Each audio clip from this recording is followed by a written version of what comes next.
ദൈവത്തിൻ്റെ അതിപരിശുദ്ധമായ നാമം ഈ പ്രദേശത്ത് വാഴ്ത്തപ്പെടുമാറാകട്ടെ. യോഹന്നാന്റെ സുവിശേഷം 1-ാം അധ്യായം അതിന്റെ 12-ാമത്തെ വാക്യം, അവനെ കൈക്കൊണ്ട് അവന്റെ നാമത്തിൽ വിശ്വസിക്കുന്ന ഏവർക്കും ദൈവമക്കൾ ആകുവാൻ അവൻ അധികാരം കൊടുത്തു. അവനെ കൈക്കൊണ്ട് അവന്റെ നാമത്തിൽ വിശ്വസിക്കുന്ന ഏവർക്കും ദൈവമക്കൾ ആകുവാൻ അവൻ അധികാരം കൊടുത്തു. യോഹന്നാന്റെ സുവിശേഷം നമ്മൾ ഒന്ന് ശ്രദ്ധാപൂർവം വായിക്കുന്നുവെങ്കിൽ, പഠിക്കുന്നുവെങ്കിൽ ഭാരതത്തോടും കേരളത്തോടുമുള്ളതായ ഒരു വലിയൊരു സന്ദേശമാണ് യോഹന്നാന്റെ ഈ പ്രത്യേക സുവിശേഷം.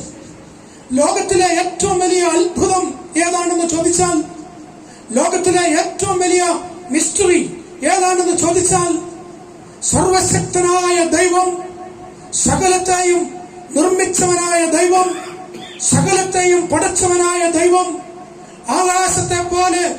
ആകാശത്തെ പാവോലെ തുറക്കുന്നവനായ ദൈവം, ഭൂമിയെ ഒരു നാഴികയിൽ കൊള്ളിക്കുന്നവനായ ദൈവം, കാണപ്പെടുന്നതും കാണപ്പെടാത്തതും നമ്മുടെ ദൃഷ്ടി കൊണ്ട് കാണുന്നതും അതിശയവും ഭയങ്കരവുമായി സൃഷ്ടിച്ച നമ്മളെ വലിയവനായ ദൈവം മനുഷ്യനായി അവതരിച്ചു എന്നുള്ളതാണ് ലോകത്തിലെ ഏറ്റവും വലിയ അത്ഭുതവും ഏറ്റവും വലിയ അതിശയവും. എന്തിനു വേണ്ടിയാണ് സർവശക്തനായ ദൈവം മനുഷ്യനായി അവതരിച്ചത്? എന്തിനാണ് സർവശക്തനായ ദൈവം ജഡത്തിൽ നമ്മുടെ ഇടയിൽ അവൻ പാർത്തത്? അതിന് വലിയൊരു സന്ദേശമുണ്ട്. അതുകൊണ്ടാണ് യോഹന്നാന്റെ സുവിശേഷം 3-ാം അധ്യായം 16-ാം വാക്യത്തിൽ പറയുന്നത്, അവൻ ഈ ലോകത്തെ സ്നേഹിച്ചു. എന്തുകൊണ്ട് ദൈവം ഈ ലോകത്തെ സ്നേഹിച്ചു? വേദപുസ്തകം പറയുന്നു ദൈവം സ്നേഹമാകുന്നുവെന്ന്. എന്നാൽ നമ്മൾ വായിച്ചതായ ഭാഗത്ത് ഒരു കാര്യം വ്യക്തതയോടുകൂടി ദൈവവചനം പറയുന്നു, അവനെ കൈക്കൊള്ളുന്നവർക്ക് മാത്രമേ ദൈവമക്കളായി തീരുവാൻ അവൻ അധികാരം കൊടുക്കുന്നുള്ളൂ.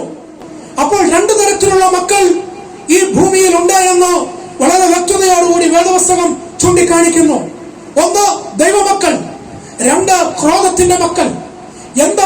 എങ്ങനെയാണ് ദൈവമക്കളായി തീരുവാൻ നമുക്ക് അവസരമുണ്ടാകുന്നത്? എന്തുകൊണ്ടാണ് നമ്മൾ ക്രോധത്തിന്റെ മക്കളായി തീർന്നത്? ഈ രണ്ട് കാര്യങ്ങൾ സവിസ്തരം നമ്മൾ പഠിക്കുമ്പോൾ സുവിശേഷത്തിന്റെ വ്യാപ്തിയും സുവിശേഷത്തിന്റെ അനുഗ്രഹവും നമുക്ക് മനസ്സിലാക്കാനായിട്ട് സാധിക്കും. വേദപുസ്തകം അതിന്റെ ആദ്യം മുതൽ നമ്മൾ പഠിക്കുമ്പോൾ ദൈവം ഈ പ്രപഞ്ചത്തെ സൃഷ്ടിച്ചു. എത്ര അനുഗ്രഹമായി, എത്ര ക്രമമായി, എത്ര ഭംഗിയായി, എത്രത്തോളം അനുഗ്രഹത്തോടെയാണ് ദൈവം ഈ ആകാശത്തെയും ഭൂമിയെയും ഈ പ്രപഞ്ചത്തെയും ഒക്കെ സൃഷ്ടിച്ചത്. നമ്മുടെ ദൃഷ്ടി കൊണ്ട് കാണുന്നതും കാണാത്തതും നമ്മുടെ ചിന്തയ്ക്ക് അതീതമായ ഒരു അനുഗ്രഹിക്കപ്പെട്ട സൃഷ്ടികളായിരുന്നു ദൈവത്തിന്റെ സൃഷ്ടി. ആ സർവശക്തനായ ദൈവം സകലത്തെയും മെടഞ്ഞുവെങ്കിൽ മനുഷ്യനെ അവൻ സൃഷ്ടിച്ചത് അവന്റെ സ്വന്തം സാദൃശ്യത്തിലാണ്. ആ സ്വന്തം സാദൃശ്യത്തിൽ മനുഷ്യനെ സൃഷ്ടിക്കുമ്പോൾ സർവശക്തനായ ദൈവത്തിന് ഒരു പ്രത്യേക ഉദ്ദേശമുണ്ടായിരുന്നു. എന്തായിരുന്നു ഉദ്ദേശം? ആ മനുഷ്യൻ വ്യത്യസ്തനായിരിക്കണമെന്നും, ആ മനുഷ്യൻ ശ്രേഷ്ഠമായിരിക്കണമെന്നും, ആ മനുഷ്യൻ സൃഷ്ടിയുടെ മകുടമായിരിക്കണമെന്നും, ആ മനുഷ്യൻ എല്ലാത്തിലും അധികാരമുള്ളവനായിരിക്കണമെന്നും, അവനൊരു സവിശേഷതയുള്ളവനായിരിക്കണമെന്നും ഒക്കെ സർവശക്തനായ ദൈവം മനുഷ്യനെ കുറിച്ച് ചിന്തിച്ചു കാണും. അതുകൊണ്ടാണ് സർവശക്തനായ ദൈവം തന്റെ സ്വന്തം സാദൃശ്യത്തിൽ തന്റെ തേജസ്സും ഓജസ്സും തന്റെ ശാസ്ത്രവും എല്ലാം കൊടുത്ത് ഈ മനുഷ്യനെ സൃഷ്ടിച്ചത്.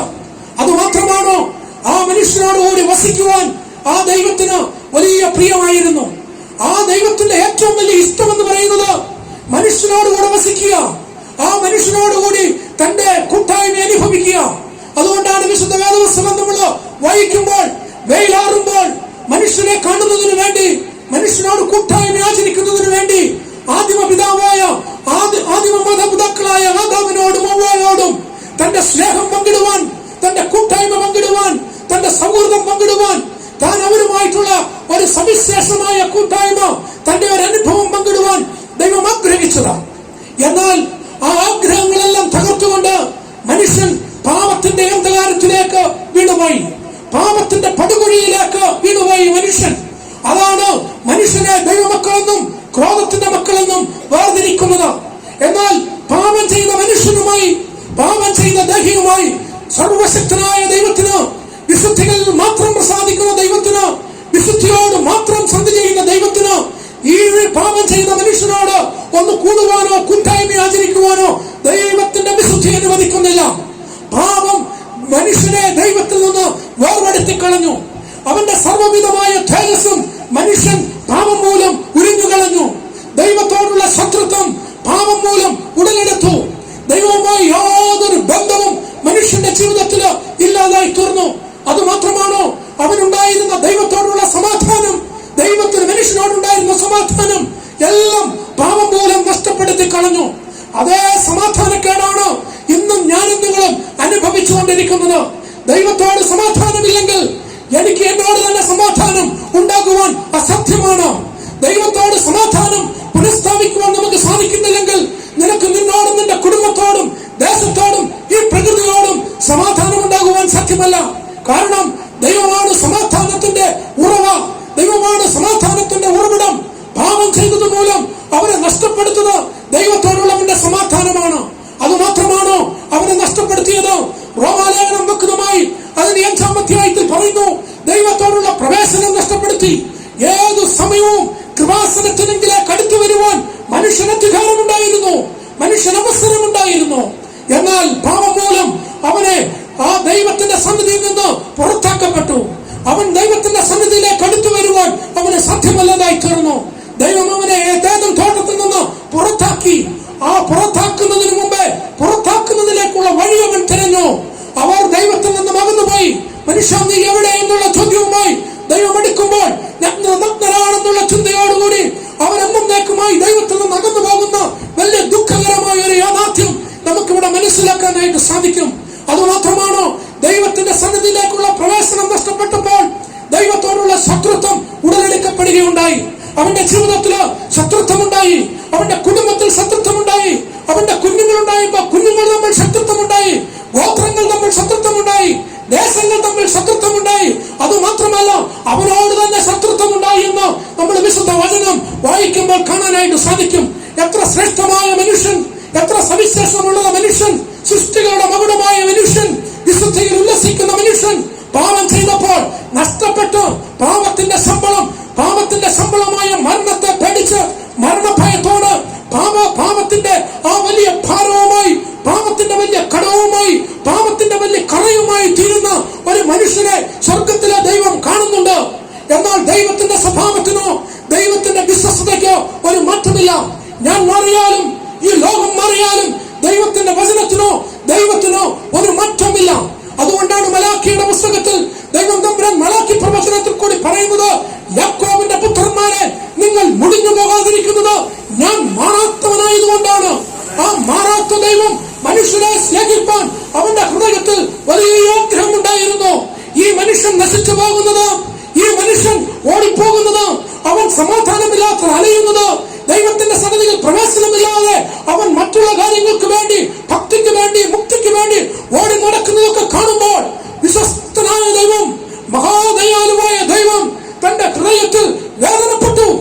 ആ വേദനപ്പെട്ടതിന്റെ ഒരു ഉത്തരമാണ് യോഹന്നാന്റെ സുവിശേഷം 3-ാം അധ്യായം 16-ാം അധ്യായത്തിൽ അതിന്റെ ഉത്തരം പിതാവായ ദൈവം നൽകുന്നത്. തന്റെ ഏകജാതനായ പുത്രനെ അവൻ ഈ ലോകത്തിലേക്ക് അയച്ചു. എന്തിനു വേണ്ടിയാണ് തന്റെ ഏകജാതനായ പുത്രൻ ഈ ലോകത്തിലേക്ക് അയക്കപ്പെടുന്നത്? മനുഷ്യൻ ചെയ്ത പാപത്തിന്റെ കടം തീർപ്പാൻ, മനുഷ്യൻ ചെയ്ത പാപത്തിന്റെ ഭാരം തീർപ്പാൻ, മനുഷ്യൻ ചെയ്ത പാപത്തിന്റെ കടം തീർപ്പാൻ ഈ ലോകത്തിലെ ഒരു ശക്തിക്കും സാധ്യമല്ല. ഒരു ശക്തിക്കും, ഒരു കർമ്മത്തിനും, ഒരു ആചാരത്തിനും, ഒരു പൈസയ്ക്കും, ഒരു കുടുംബ മഹിമയ്ക്കും, ഒരു രാജ്യത്തിനും ഒരു മനുഷ്യനെ ദൈവത്തിലേക്ക് അടുപ്പിക്കുവാൻ സാധ്യമല്ല എന്ന് സർവശക്തനായ ദൈവത്തിന് അറിയാമായിരുന്നു. അതുകൊണ്ടാണ് സകലത്തെയും അറിയുന്ന ദൈവം കാലസമ്പൂർണതയിൽ ദൈവം തന്റെ ഹോമനകുമാരനെ ഈ ഭൂമിയിലേക്ക് അയച്ചത്. അതാണ് ഞാൻ നിങ്ങളോട് പറഞ്ഞത്, ഏറ്റവും വലിയ അത്ഭുതം നമ്മുടെ ജീവിതത്തിൽ ദൈവം തമ്പുരാൻ ഈ ലോകത്തോട് ചെയ്ത ഏറ്റവും വലിയ അത്ഭുതം എന്ന് പറയുന്നത്, ദൈവത്തോട് സമരൂപം മുറുകെ പിടിക്കാതെ അവൻ ഭൂമിയിലേക്ക് ഇറങ്ങി വന്ന് മനുഷ്യനായി പറന്ന് നമ്മുടെ ഇടയിൽ പാർത്ത് നമുക്ക് വേണ്ടി കൽവരി ക്രൂസിൽ മരിച്ചു അടക്കപ്പെട്ട അവന്റെ അവസാനത്തുള്ള രക്തം വരെയും നമുക്ക് വേണ്ടി ഒഴുക്കി തന്ന ആ യേശു ക്രിസ്തുവിനെ അറിയുന്നതാണ് ഈ ലോകത്തിലെ ഏറ്റവും വലിയ ഭാഗ്യം. അങ്ങനെ ഭാഗ്യം ലഭിച്ചവരാണ് ഇന്ന് ഞങ്ങളുടെ ടീമിലും ഈ കുടുംബത്തിൽ വസിക്കുന്ന പ്രിയപ്പെട്ടവരും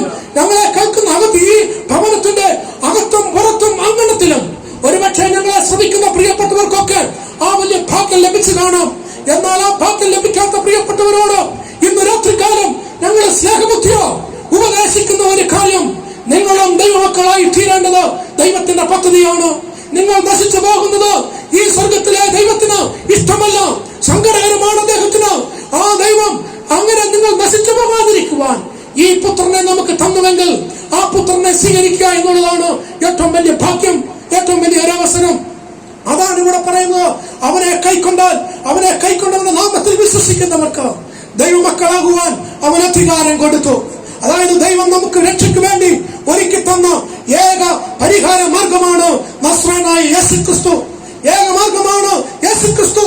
അതുകൊണ്ടാണ് യോഹന്നാൻ പറയുന്നത്, ഞാൻ തന്നെ വഴിയും സത്യവും ജീവനും ആകുന്നു. അത് ഇംഗ്ലീഷിൽ വായിക്കുമ്പോൾ ഐ ആം ദ വേ, അതായത് ഞാനാണ് വഴി, വേറൊരു വഴിയില്ല. ഐ ആം ദ ട്രൂത്ത്, അതായത് ഡെഫിനറ്റ് ആർട്ടിക്കിൾ ആണ് ഇവിടെ ഉപയോഗിക്കുന്നത്. വേറെ ഒന്ന് കൂട്ടിച്ചേർക്കുവാനോ വേറെ ഒന്ന് പറയുവാനോ നമുക്ക് അവകാശമോ അവസരമോ ഇല്ല. അവനാണ് വഴിയും സത്യവും ജീവനും. ജീവൻ നൽകുന്നത് നമുക്ക് യേശുക്രിസ്തുവിൽ കൂടി മാത്രമാണ്. അതുകൊണ്ടാണ് വേദപുസ്തകം പറയുന്നത്, പുത്രനില്ലാത്തവന് ജീവനില്ല, യേശുക്രിസ്തുവില്ലാത്തവന് ജീവനില്ല. അവനൊരു പക്ഷേ ഈ ലോകത്തിൽ ജീവിച്ചു, അവൻ ജീവനുണ്ടെന്ന് പേരുണ്ടെങ്കിലും അവൻ മരിച്ചവനാണ്. പാപം ചെയ്യുന്ന അവസ്ഥയെ കുറിച്ച് എഫെസ്യ ലേഖനം 2-ാം അധ്യായം 1-ാമത്തെ വാക്യത്തിൽ പൗലോസ് അപ്പോസ്തലൻ വളരെ വ്യക്തമായി പറയുന്നു നമ്മുടെ അവസ്ഥയെ കുറിച്ച്. അകൃത്യം ചെയ്ത് മരിച്ചവരായിരുന്നു നമ്മൾ. നമ്മുടെ സ്റ്റാറ്റസ് എന്ന് പറയുന്നത് മരിച്ച അനുഭവമായിരുന്നു. പാപത്തിൽ മരിച്ചവനായ എനിക്കും നിങ്ങൾക്കും ജീവൻ നൽകുവാൻ, നിത്യജീവൻ നൽകുവാൻ, സമൃദ്ധിയായ ജീവൻ നൽകുവാൻ സ്വർഗസ്ഥനായ ദൈവം ഒരുക്കിയ പദ്ധതിയാണ് നസ്രായനായ യേശുക്രിസ്തു. അതാണ് സദ്വർത്തമാനം, അതാണ് സുവിശേഷം. ആ സുവിശേഷത്തിൽ വിശ്വസിക്കുന്നവർക്ക് ജീവനുണ്ടാകുക മാത്രമല്ല, നിത്യജീവൻ ഉണ്ടാകും, സമൃദ്ധിയായ ജീവൻ ഉണ്ടാകും. ആ സമൃദ്ധിയായ ജീവന്റെ ഉത്സവം എന്ന് പറയുന്നത് ഈ ലോകത്തിൽ മാത്രമല്ല, ഈ ലോകത്തിന്റെ ജീവിതം നമ്മൾ അവസാനിപ്പിച്ചാലും നിത്യമായ ഒരു സന്തോഷം, നിത്യമായ ഒരു ജീവൻ നമുക്ക് ലഭിക്കണമെങ്കിൽ എന്നെ കേൾക്കുന്ന പ്രിയ ശ്രോതാക്കളെ, പ്രിയപ്പെട്ടവരെ, ഞങ്ങൾക്ക് വളരെ സ്നേഹത്തോടെ താഴ്മയോട് നിങ്ങളോട് പറയാനുള്ളത് ഈ യേശുക്രിസ്തുവിനെ വിശ്വസിക്കുക എന്നുള്ളതാണ്. അതുകൊണ്ടാണ് പൗലോസ് അപ്പോസ്തലൻ തിമോഥെയോസിനോട് പറയുന്നത് എന്താണ്? സുവിശേഷം. ദാവീദിന്റെ സന്തതിയായി ജനിച്ച് ജീവിച്ച് മരിച്ചടക്കപ്പെട്ട് ഉയർത്തെഴുന്നേറ്റ യേശുക്രിസ്തുവാകുന്നു നമ്മളുടെ സുവിശേഷം. ആ യേശുക്രിസ്തുവിൽ വിശ്വസിക്കുമ്പോൾ നമ്മുടെ ജീവിതത്തിൽ ഉണ്ടാകുന്ന മാറ്റങ്ങൾ വളരെ വലുതാണ്. അതാണ് റോമാലേഖനം 5-ാം അധ്യായത്തിൽ പറയുന്നത്, നീ യേശുക്രിസ്തുവിൽ വിശ്വസിക്കുമ്പോൾ നിനക്ക് ദൈവത്തോട് സമാധാനം ഉണ്ടാകും. ഇതാ തിരികെ പിടിക്കുന്ന ഒരു അനുഭവം. നമ്മളെല്ലാവരും തിരികെ പിടിക്കുന്നവരായി തീരണം. എന്ത് നമ്മൾ തിരികെ പിടിക്കണം? നഷ്ടപ്പെട്ടു പോയ ദൈവ തേജസ്, നഷ്ടപ്പെട്ടു പോയ ആ സമാധാനം, നഷ്ടപ്പെട്ടു പോയ നമ്മുടെ പ്രവേശനം, ദൈവത്തോടുള്ള ആ സഖിത്വം, ഇതൊക്കെ തിരിച്ചു പിടിക്കണമെങ്കിൽ ഒരൊറ്റ വഴിയേ ഉള്ളൂ. ആ വഴി ഏതാണെന്ന് ചോദിച്ചാൽ യേശുക്രിസ്തു എന്ന ഏകനാമം. ആകാശത്തിന്റെ കീഴിലും ഭൂമിക്ക് മീതെയും രക്ഷിക്കപ്പെടുവാൻ ഒരൊറ്റ നാമം മാത്രമാണ് നസ്രായനായ യേശുക്രിസ്തു എന്നുള്ള ആ സദ്വർത്തമാനം. ഇന്ന് രാത്രികാലം ഞങ്ങൾ നിങ്ങളോട് ഉറച്ചു പറയുന്നു, ഒരൊറ്റ കാരണം മാത്രമേ ഉള്ളൂ.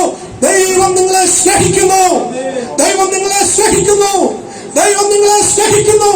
ആ സ്നേഹം യേശുക്രിസ്തുവിൽ കൂടിയാണ് ദൈവം നമ്മളെ സ്നേഹിച്ചത്. അങ്ങനെയെങ്കിൽ ഇന്ന് രാത്രികാലം നിങ്ങളുടെ ജീവിതം ഒരു ജീവന്റെ ദിവസമായി തീരട്ടെ, ആ യേശുക്രിസ്തുവിനെ സ്വീകരിക്കുന്ന ദിവസമായി തീരട്ടെ. വേദപുസ്തകത്തിൽ എത്രയോ സ്ഥലത്ത് ഈ കാര്യങ്ങളൊക്കെ പറയുന്നുണ്ട്. അതുകൊണ്ട് പാപത്തെ കുറിച്ച് നമ്മൾ മനസ്സിലാക്കണം. നമ്മൾ മനസ്സിലാക്കേണ്ടത് കർമ്മം കൊണ്ടും ജന്മം കൊണ്ടും പാപം ചെയ്ത് ദൈവത്തിന്റെ തേജസ് നഷ്ടപ്പെട്ടവരായി, സകലതും നഷ്ടപ്പെട്ടവരായി, ഈ ലോകത്തിന്റെ വിവിധ കാര്യങ്ങൾ വെട്ടിപ്പിടിക്കുവാൻ ഓടി നടന്ന സകലവും ഈ ലോകത്തിൽ അവസാനിപ്പിച്ച, അതായത് ഈ ലോകത്തിൽ അവസാനിപ്പിക്കപ്പെടേണ്ടവരല്ല ദൈവം സൃഷ്ടിച്ചതായ മനുഷ്യൻ. അവൻ ഈ മരണശേഷവും എന്താക്കും ദൈവത്തോടുകൂടെ ജീവിക്കേണ്ടതിന് ജീവന്റെ ദാതാവായ ക്രിസ്തുവിനെ ഇന്ന് നമുക്ക് തന്നുവെങ്കിൽ ആ ക്രിസ്തുവിനെ നമുക്ക് സ്വീകരിക്കാനായിട്ട് നമ്മൾ ഒരു മനസ്സ് കാണിക്കണം. അതൊരു ചരിത്രമാണ്. ആ ചരിത്രമായ ആ അനുഭവത്തെ നമ്മൾ ഉൾക്കൊള്ളണം. അതൊരു ഇതിഹാസമല്ല, അതൊരു മിഥ്യമല്ല, ഒരു കടങ്കഥയല്ല. പിന്നെന്താണ്? അതൊരു ചരിത്രമാണ്. അതൊരു ചരിത്രം മാത്രമല്ല, ദൈവം നമ്മളോട് കാണിച്ചതായ ദൈവത്തിന്റെ വിശ്വസ്തതയാണ്. ആ വിശ്വസ്തതയോട് നമ്മൾ പ്രതികരിച്ചേ മതിയാവൂ. പ്രതികരിക്കുന്നില്ല എങ്കിൽ എന്താണ് സംഭവിക്കുന്നത്? പാപത്തിന്റെ ശമ്പളം മരണമായി തീരും. എന്താണ് മരണം? ഇന്ന് വളരെ മരണത്തെ പഠിക്കുന്നവരാണ്. യേശു ക്രിസ്തുവിലാകാത്തവർ മരണത്തെ പഠിക്കണം, അതിനെ ഉറപ്പിക്കണം. എന്നാൽ ക്രിസ്തുവിലുള്ളവർക്ക് ഒരു പേടിയുമില്ല. ക്രിസ്തുവിനുള്ളവർ മരിച്ചാലും ജീവിക്കുമെന്ന് ദൈവത്തിന്റെ വചനം നമ്മളോട് പറയുന്നു. അതുകൊണ്ട് ഈ അങ്കണത്തിൽ നിന്നുകൊണ്ട് ഞങ്ങൾക്ക് വിളിച്ചു പറയാനുള്ളത്, അവനെ കൈക്കൊണ്ട് അവന്റെ നാമത്തിൽ വിശ്വസിക്കുന്നവർ ദൈവമക്കളായി തീരുവാൻ അവൻ അധികാരം കൊടുത്തു. അതുകൊണ്ട് നമ്മൾ എന്ത് ചെയ്യണമെന്ന് ചോദിക്കുമ്പോൾ, ഈ നമുക്ക് വേണ്ടി കാൽവറി ക്രൂസിൽ ഏകപരമയാഗമായി തീർന്ന നസ്രയനായ യേശു ക്രിസ്തുവിനെ നീ വിശ്വസിക്കണം. അതുകൊണ്ടാണ് വേദവചനം പറയുന്നത്, കാലം തികഞ്ഞു, ദൈവരാജ്യം സമീപിച്ചിരിക്കുന്നു, മാനസാന്തരപ്പെട്ട് നീ സുവിശേഷത്തിൽ വിശ്വസിക്കണം. എന്താണ് മാനസാന്തരം എന്ന് വിശുദ്ധ വചനം നമ്മളെ ഓർമ്മപ്പെടുത്തുന്നുണ്ട്. നമ്മുടെ അവസ്ഥയെ പറ്റി ഓർക്കുക. എന്താണ് നമ്മുടെ അവസ്ഥ? ഞാനൊരു വിശുദ്ധനല്ല എന്നും, ഞാൻ പാപിയാണെന്നും, പാപം ദൈവത്തിൽ നിന്ന് എന്നെ അകറ്റിയെന്നും, എന്റെ ജീവിതത്തിന്റെ സർവനാശത്തിനും കാരണം ഈ പാപമാണെന്നും, എന്തെല്ലാം നേടിയാലും ഈ ഭൂമിയിൽ എന്റെ ജീവിതം അവസാനിക്കപ്പെടുന്നുവെങ്കിൽ, അതിവിടെ പട്ടുപോകുന്നുവെങ്കിൽ അതിന്റെ കാരണം പാപമാണെന്നും, ആ പാപത്തിനൊരു മോക്ഷമുണ്ടെന്നും മുക്തിയുണ്ടെന്നും വിശുദ്ധ വേദപുസ്തകം പറയുമ്പോൾ, ഇതാ യോഹന്നാൻ അപ്പോസ്തലൻ 1 യോഹന്നാനിൽ പറയുന്നു, അതായത് പാപമില്ല എന്ന് പറയുന്നവൻ കള്ളനാണെന്നും വഞ്ചകനാണെന്നും വിശുദ്ധ വേദപുസ്തകം വിളിച്ചു പറയുമ്പോൾ, എന്നെ കേൾക്കുന്ന പ്രിയപ്പെട്ടവരെ, ഇന്ന് രാത്രികാലം നീ ഒന്ന് സമ്മതിക്കുമോ, ഞാൻ ദൈവത്തിൽ നിന്ന് അകന്നുപോയി, എന്റെ ജീവിതത്തിലെ പാപം എന്നെ വല്ലാതെ മുറുക്കി, എന്റെ ജീവിതത്തിന്റെ പാപം എന്റെ കുടുംബത്തെ തകർന്നു, എന്റെ കൊമ്പ് ഇന്ന് താണിരിക്കുകയാണ്, പാപത്തിന്റെ ഭാരം കൊണ്ട് എന്റെ തല ഇന്ന് താണിരിക്കുന്നു, പാപത്തിന്റെ കടം മൂലം എനിക്ക് മുമ്പോട്ട് പോകാൻ സാധ്യമല്ല, പാപത്തിന്റെ കടം മൂലം എനിക്ക് ആരുടെ മുന്നിലും വെളിപ്പെടുവാൻ സാധ്യമല്ല. അത് നിന്നെ നശിപ്പിച്ചുകൊണ്ടിരിക്കുന്നു. നിന്നെ മാത്രമല്ല, നിന്റെ കുടുംബത്തെ നശിപ്പിക്കുന്നു. നിന്റെ കുടുംബത്തെ മാത്രമല്ല, എത്രയോ കുടുംബങ്ങളെ നശിപ്പിക്കുന്നു. കുടുംബങ്ങളെ മാത്രമല്ല, സമൂഹത്തെ നശിപ്പിക്കുന്നു. അതുകൊണ്ടാണ് സുവിശേഷ പ്രവർത്തന ബോർഡ് ഈ പരസ്യയോഗങ്ങളും ലഹരി വിരുദ്ധ സന്ദേശ യാത്രകളൊക്കെ ഞങ്ങൾ സംഘടിപ്പിക്കുന്നത്. കാരണം ദൈവത്തിന് വലിയൊരു പദ്ധതിയുണ്ട്. ഒരു മനുഷ്യൻ പോലും നശിച്ചു പോകുവാൻ ദൈവം തമ്പുരാൻ ആഗ്രഹിക്കുന്നില്ല. ഒരാൾ പോലും നശിച്ചു പോകുവാൻ ദൈവം തമ്പുരാൻ ആഗ്രഹിക്കുന്നില്ല. അതുകൊണ്ടാണ് മത്തായിയുടെ സുവിശേഷത്തിൽ പറയുന്നത്, ഈ ഭൂലോകം ഒരു തട്ടിലും, ഒരു മനുഷ്യന്റെ ആത്മാവിനെ ഒരു തട്ടിലും വെച്ചാൽ ദൈവം വിലമതിക്കുന്നത് ആ മനുഷ്യന്റെ ആത്മാവിനെയാണ്. അങ്ങനെയെങ്കിൽ ഒരാൾ പോലും നശിച്ചു പോകാതിരിക്കാൻ ദൈവം തമ്പുരാൻ ആഗ്രഹിക്കുന്നുവെങ്കിൽ, കൃപയാൽ വിശ്വാസം മൂലം രക്ഷിക്കപ്പെട്ട ഞാനും നിങ്ങളും ഈ സുവിശേഷം അറിയിക്കുന്നില്ല എങ്കിൽ നമ്മളും അയ്യോ കഷ്ടമെന്ന് പറയും. എന്നാൽ ഇന്ന് രാത്രികാലം നമ്മൾ ധന്യനാണ്. ഇന്ന് രാത്രികാലം നമ്മൾ ശ്രേഷ്ഠനാണ്. കാരണം എനിക്ക് ലഭിച്ചതായ ഈ വെളിച്ചം, എനിക്ക് ലഭിച്ചതായ ഈ രക്ഷ ഇന്ന് രാത്രികാലം ഈ ദേശത്തോട് വിളിച്ചു പറയുവാൻ നമുക്ക് ദൈവം തമ്പുരാൻ ഒരവസരം തന്നിരിക്കുകയാണ്. മനസ്സാന്തരപ്പെടുക. എന്താണ് മനസ്സാന്തരപ്പെടേണ്ടത്? നീ ചെയ്തു പോയ പാപത്തിൽ നിന്ന് ഒരു തിരിച്ചു വരവ് ദൈവം തമ്പുരാൻ ആഗ്രഹിക്കുന്നു. എന്താണ് അതിനുള്ള വഴി? ദൈവത്തിന്റെ വചനം വളരെ ശക്തമായി പറയുന്നുണ്ട്. ഒരു മാനസാന്തരത്തിന്റെ ബോധം നിന്റെ ജീവിതത്തിൽ ഉണ്ടാകണം. ഒരു കൺവിക്ഷൻ നിന്റെ ജീവിതത്തിൽ ഉണ്ടാകണം. ദൈവത്തിന്റെ പരിശുദ്ധാത്മാവ് വരുമ്പോൾ അവൻ പാപത്തെ കുറിച്ചാണ് നമ്മളെ ബോധ്യപ്പെടുത്തുന്നത്. ഇന്ന് രാത്രികാലം നമ്മുടെ പാപത്തെ കുറിച്ച് നമുക്കൊന്ന് ഓർമ്മപ്പെടുത്തേണ്ടിയിരിക്കുന്നു. എന്താണ് പാപമെന്ന് വിശുദ്ധ വേദപുസ്തകം പറയുന്നുണ്ട്. ദൈവത്തിന്റെ ഇഷ്ടം ചെയ്യാത്തവനെല്ലാം പാപത്തിന്റെ അവസ്ഥയിൽ കൂടി കടന്നു പോകുന്നു. ദൈവത്തിന്റെ പ്രമാണം, ദൈവികമായ പ്രമാണം പ്രമാണിക്കാത്തവനെല്ലാം പാപത്തിൽ കൂടി കടന്നു പോകുന്നു. നമ്മൾ വേറെ ഒന്നും ചെയ്യണ്ട, നമ്മൾ ഒരു രാജ്യത്തും പോകണ്ട, ഒരു കാശും മുടക്കേണ്ട, ഒരു തീർത്ഥയാത്രയും നടത്തേണ്ട. നീ ഇരിക്കുന്ന ഇടത്ത് നിന്റെ കണ്ണുകൾ അടച്ചു ഹൃദയപൂർവ്വം തമ്പുരാനെ ഒന്ന് നോക്കി, കർത്താവേ ഞാൻ വീണിരിക്കുന്നു, ഞാൻ സമ്മതിക്കുന്നു എന്ന് പറഞ്ഞാൽ ദൈവം തമ്പുരാൻ നിന്റെ മാനസാന്തരത്തെ മാനിക്കുമെന്നുള്ളതിൽ യാതൊരു സംശയവുമില്ല. ഇന്ന് രാത്രികാലം പാപത്തെ കുറിച്ച് മാനസാന്തരപ്പെടുവാൻ എത്ര പേർക്ക് സാധിക്കും? എത്രയോ കുടുംബങ്ങൾ തകരുകയാണ്.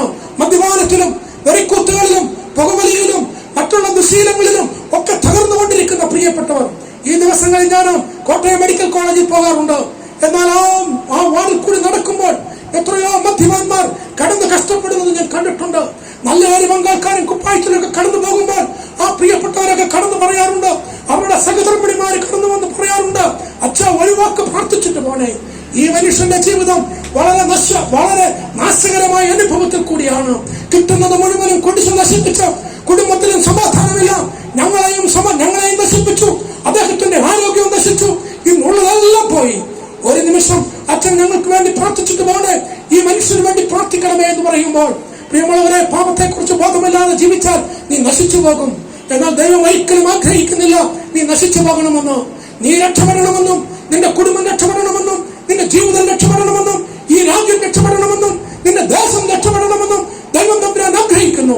അതുകൊണ്ടാണ് 1 രാജാക്കന്മാരുടെ പുസ്തകം, ദിനവൃത്താന്തങ്ങളുടെ പുസ്തകത്തില് വളരെ വ്യക്തമായി പറയുന്നത്, നീ പാപത്തെ അനുദപിച്ചാൽ നിനക്ക് മാത്രമല്ല അനുഗ്രഹം ഉണ്ടാകുന്നത്, നിന്റെ കുടുംബത്തിന് മാത്രമല്ല അനുഗ്രഹം ഉണ്ടാകുന്നത്, നിന്റെ ദേശത്തിനും അനുഗ്രഹം ഉണ്ടാകും.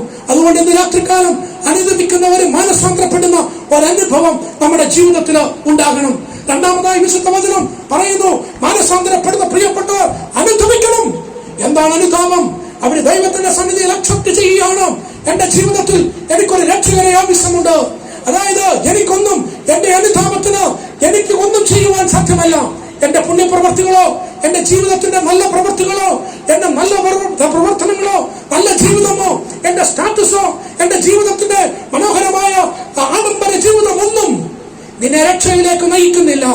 എന്നാൽ ദൈവം നമ്മൾ ആഗ്രഹിക്കുന്ന ഒരു കാര്യമാണ്, നിന്റെ പാപത്തെ ഏറ്റുപറഞ്ഞോ നീ അനുദപിക്കുന്നുവെങ്കിൽ, കാലം നീ ഇരിക്കുന്ന ഇടത്തു നിന്ന്, കേൾക്കുന്ന ഇടത്തു നിന്ന് ഞങ്ങളെ ശ്രമിക്കുന്നുവെങ്കിൽ, നിന്റെ ഹൃദയത്തെ ദൈവത്തിന്റെ കരങ്ങളിലേക്ക് ഒന്ന് സമർപ്പിച്ചു കൊടുക്കുമോ, ഒന്ന് അനുദപിച്ചു കൊടുക്കുമോ?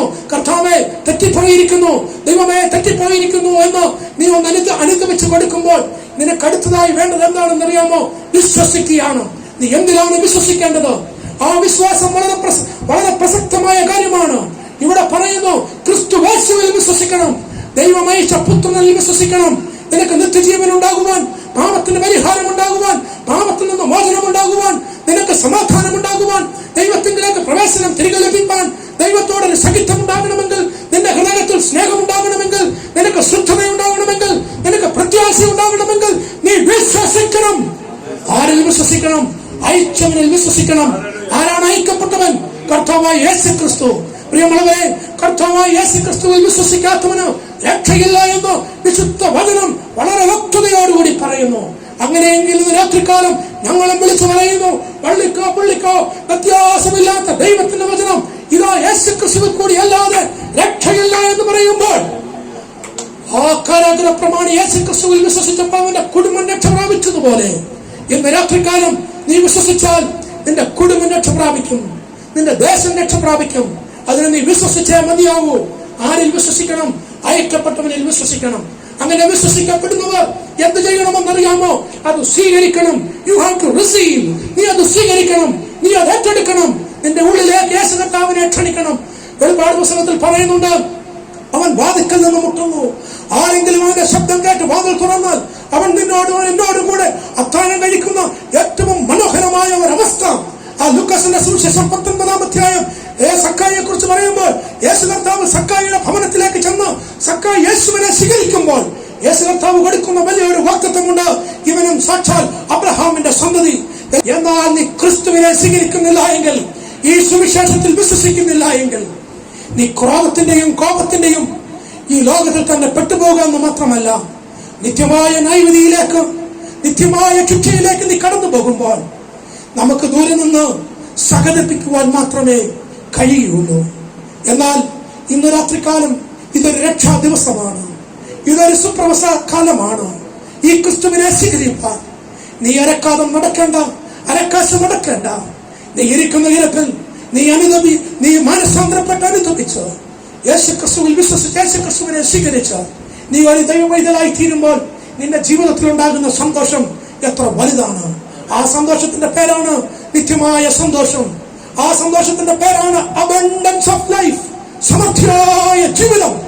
ആ സമൃദ്ധിയായ ജീവിതം നിനക്ക് സാധ്യമാക്കി തീർക്കുന്നത് യേശു ക്രിസ്തുവിൽ കൂടി മാത്രമാണ്. യേശുവിന്റെ രക്തം സകല പാപം പോക്കി നമ്മെ ശുദ്ധീകരിക്കുന്നു.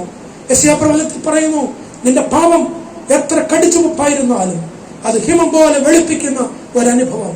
എന്നെ കേൾക്കുന്ന പ്രിയപ്പെട്ട സ്നേഹിതരെ, സുഹൃത്തുക്കളെ, ഇന്ന് രാത്രികാലം ഈ രക്ഷയുടെ സന്ദേശം ഞങ്ങൾ നിങ്ങളോട് പറയുന്നുവെങ്കിൽ അത് ഞങ്ങൾക്ക് വലിയൊരു ഉത്തരവാദിത്വമുണ്ട്. ആ ഉത്തരവാദിത്വം നിറവേറ്റുന്നതിന് വേണ്ടി, ഞങ്ങൾ ദൈവത്തോടുള്ള അനുസരണം നിറവേറ്റുന്നതിന് വേണ്ടി ഈ ഭവനാങ്കണത്തിൽ നിന്നുകൊണ്ട് ഈ ദേശത്തിലെ നിവാസികളോട്, ഞങ്ങളുടെ ഈ ശബ്ദപരിധി കേൾക്കുന്ന പ്രിയപ്പെട്ടവരോട് ഞങ്ങൾ സവിനയം അപേക്ഷിക്കുന്നു. ദൈവം നിന്നെ സ്നേഹിക്കുന്നു, ദൈവം നിന്നെ നോക്കുന്നു, ദൈവം നിന്നെ ഒരു മകനാക്കി തീർക്കുവാൻ ദൈവം ആഗ്രഹിക്കുന്നു. അതുകൊണ്ടാണ് കാലസമ്പൂർണതയിൽ പിതാവായ ദൈവം തന്റെ പുത്രനെ നമുക്ക് വേണ്ടി അയച്ചു തന്നത്. പുത്രനിൽ വിശ്വസിക്കുന്നവന് ജീവനുണ്ട്, പുത്രനിൽ വിശ്വസിക്കുന്ന നിത്യജീവനുണ്ട്, അവന് സമൃദ്ധിയായ ജീവനുണ്ട്. അവനിനി ഒരു ശിക്ഷാവിധിയും ഒരു ദണ്ഡന പീഡനവും അവനില്ല എന്ന് വിശുദ്ധ വേദപുസ്തകം പറയുമ്പോൾ, എന്നെ കേൾക്കുന്ന പ്രിയ സുഹൃത്തെ, ഈ ഒരു അനുഭവത്തിലേക്ക് കടന്നു വരുവാൻ, ഈ ദൈവത്തോട് സമാധാനത്തിലേക്ക് കടന്നു വരുവാൻ, ഈ ദൈവത്തിന്റെ സന്നിധിയിലെ പ്രവേശനത്തിലേക്ക് കടന്നു വരുവാൻ, ദൈവത്തോട് നിനക്കൊരു സഹിത്വം ഉണ്ടാക്കുവാൻ, ആ പഴയ കൂട്ടായ്മ അനുഭവത്തിലേക്ക് പോകുവാൻ, നിന്റെ ജീവിതത്തിന്റെ പാപത്തിന്റെ ഭാരവും പാപത്തിന്റെ കടവും പാപത്തിന്റെ കറയും മാറ്റിക്കൊണ്ട് ഒരു നിർമ്മലമായ ഒരു ജീവിതം നയിച്ചു നിന്റെ ജീവിതത്തിനും നിന്റെ കുടുംബത്തിനും നിന്റെ ദേശത്തിനും നിന്റെ സഭയ്ക്കും നിന്റെ സമൂഹത്തിനും കൊള്ളാകുന്നവനായി തീരുവാൻ ഇതാ സുവിശേഷം നിന്നെ മാടി വിളിക്കുന്നു. ഈ സുവിശേഷത്തിൽ വിശ്വസിക്കുന്നവർക്ക് നിത്യമായ ജീവനുണ്ട്.